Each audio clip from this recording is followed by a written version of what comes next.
यार मिरई को देखकर साफ पता चलता है कि तेजा सज्जा ने साबित कर दिया है कि वो वन टाइम वंडर तो बिल्कुल नहीं है। अगर हनुमान से लोगों का प्यार मिला था उन्हें, तो मिरई उन्हें ग्लोबल लेवल पर सुपर हीरो इमेज दिलाने की कोशिश कर रही है। लेकिन जानते हो कि असली मजा कहाँ है? हनुमान ने हिंदी बेल्ट पर झंडे गाड़ दिए थे। छोटे शहरों से लेकर दिल्ली मुंबई तक लोग इस फिल्म को देखने के लिए थिएटर पहुंचे। अब मिरई ने उसी बेल्ट को फिर से पकड़ लिया है। तो क्या तेजा सज्जा लगातार दो हिट दे रहे हैं? वो सिर्फ तेलुगु या साउथ के लिए स्टार नहीं रहे हैं, धीरे धीरे वो पैन इंडिया स्टार बन रहे हैं। आपको क्या लगता है मुझे कमेंट करके जरूर बताओ, लेकिन मेरी बात भी बड़े ध्यान से सुनो। तो देखो भाई, इंडस्ट्री में हर स्टार की जिंदगी में एक ऐसा मोड़ आता है जहां तय होता है कि वो एक हिट देने वाला फटका है या फिर सच में लंबी रेस का घोड़ा है। तेजा सज्जा के लिए मोड़ हनुमान के बाद आया। 2024 में जब हनुमान रिलीज हुई थी तब पूरा इंडिया शॉक में था, क्योंकि कोई ये सोच रहा था कि छोटे बजट की फिल्म जिसमें लीड का कोई बड़ा नाम नहीं है, वो अचानक से पैन इंडिया सेंसेशन कैसे बन गया। हनुमान के साथ तेजा सज्जा एक सरप्राइज पैकेज बनकर निकले। उनके पास ना तो प्रभास जैसी बॉडी थी, ना अल्लू अर्जुन जैसा स्टाइल, ना ही जूनियर एनटीआर जैसा मास स्टार्टअप, लेकिन फिर भी स्क्रीन पर जो मासूमियत, जो इमोशन उन्होंने दिखाए, वो जिस तरीके से एक लोकल सुपर हीरो को पेश किया गया, वो सीधा दिल में उतर गया। इस फिल्म का सबसे बड़ा यूएसपी था उसका इमोशनल हिंदू कनेक्ट। लोगों ने उसे सिर्फ एक फिल्म नहीं बल्कि अपनी आस्था और अपनी जड़ों से जुड़ी कहानी मान लिया, और यहीं से तेजा सज्जा का करियर उड़ता हुआ चला गया। लेकिन अब सवाल ये था कि क्या हनुमान सिर्फ एक बार का चमत्कार थी? तेजा सज्जा फिर से वैसा कुछ जादू दिखा पाएंगे या फिर नहीं?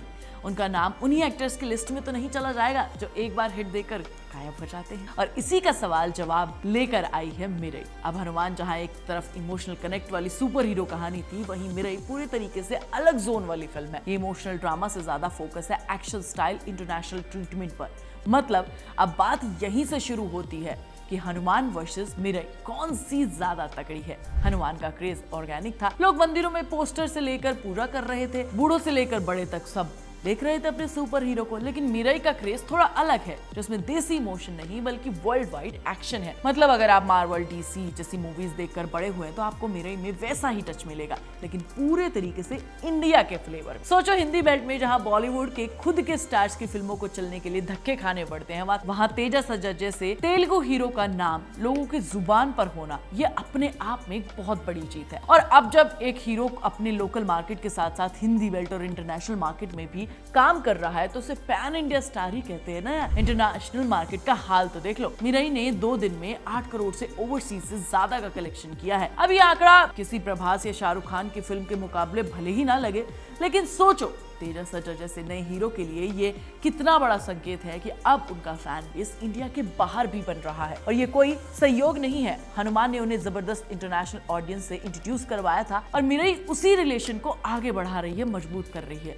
लेकिन सबसे बड़ा मास्टर स्ट्रोक है लो बजट की जीत। देखो, मिरई का बजट करीब 500-600 करोड़ के आसपास 2 दिन में 37 करोड़ कमा लिए, यानी कि आधा पैसा अब तक वसूल हो चुका है। अब ये वो चीज है जो बॉलीवुड वालों के लिए जोरदार तमाचा है, क्योंकि यहाँ 200-300 करोड़ की फिल्में बनती हैं, 500 करोड़ मार्केटिंग पर लग जाता है और नतीजा पहले ही दिन फ्लॉप हो जाती है। दूसरी तरफ तेजा सज्जा कम बजट में भी ऐसी फिल्में निकाल रहे हैं जो कंटेंट और बॉक्स ऑफिस दोनों जगह पर जीत रही है। और बात रही कंपटीशन की, तेजा सज्जा धीरे धीरे अपने ही साउथ के यंग स्टार से आगे निकलते जा रहे हैं। विजय देवरकोंडा, कार्तिकेय, इन सब ने पैन इंडिया बनने की कोशिश की है, लेकिन इनकी फिल्में कंसिस्टेंट सक्सेस नहीं दे पाई। विजय की लाइगर का हाल सबको पता है। तेजा सज्जा बैक टू बैक हिट्स दे रहे हैं। अगर यही ग्राफ अगले 3-4 साल चला तो तेजा सज्जा का नाम अल्लू अर्जुन और जूनियर एनटीआर जैसी लीग में खड़ा हो जाएगा। एक बात जो तेजा सज्जा के पक्ष में जा रही है वो ये है कि फैंस की माउथ पब्लिसिटी हनुमान की याद करो, बिना किसी बड़े प्रमोशन के, बिना महंगे फैंस के, बिना महंगे कैंपेन के, सिर्फ फैंस की जुबान इंडिया में इतनी ज्यादा वायरल हो गई। मिरई पर भी वही काम हो रहा है। लोग थिएटर से निकलकर खुद कह रहे हैं भाई जाओ फिल्म को देखो, पैसा वसूल मूवी है। आज के टाइम पर ये वर्ड ऑफ माउथ का सबसे बड़ा मार्केटिंग टूल है। तो आखिर में सवाल यही है कि क्या मिरई बॉक्स ऑफिस पर हनुमान से भी ज्यादा